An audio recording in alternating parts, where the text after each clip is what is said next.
Hello everyone, this is my 5 poster layouts.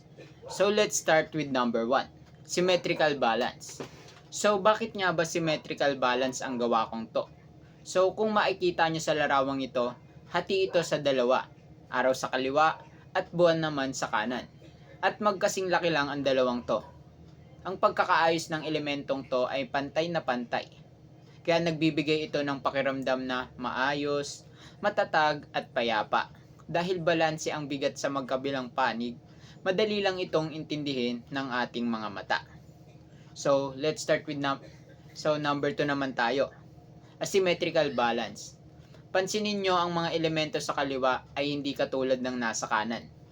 Halimbawa, maaaring may malaking anino o karakter sa isang panig, habang ang kanilang panig naman ay may maliit na detalye o bakanting espasyo.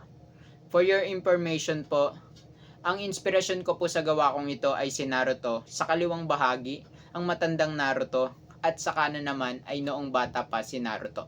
So nakikita nyo hindi naman sila masyadong pantay, pero makikita mo pa rin yung pag-harmonize ng mga kaya masasabi mo pa rin nagbabalance pa rin siya. So number 3 naman, contrast.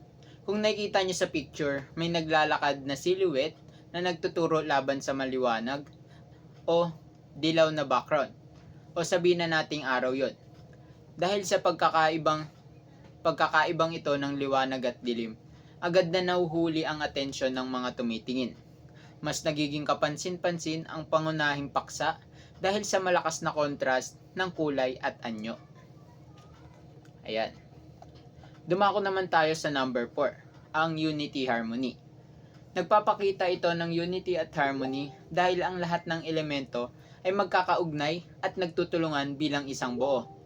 Ang mga karakter ay magkakadikit, may pare-parehong estilo ng drawing at napapalibutan ng magkakakabit ng mga braso na nagsisimbolong ng pag-asa. Yung magkakahawak na yan ay sa anime na si Naruto, Goku, Luffy at Ichigo. Kung nanonood kayo ng anime, sila po ang big 4 ng anime. Para naman sa background nito, ang pagkakapareho ng kulay, hugis at tema ay nagbibigay ng maayos at balanseng itsura, kaya nagmumukhang organisado at hindi magulo ang larawan. O sa pang-5 naman tayo, ang radial balance. Bakit nga ba ito tinawag na radial balance?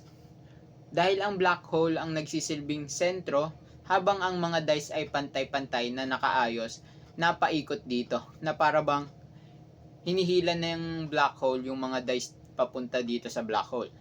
So ang ganitong ayos ay nagbibigay ng balanse dahil ang bigat ng disenyo ay pantay sa lahat ng direksyon.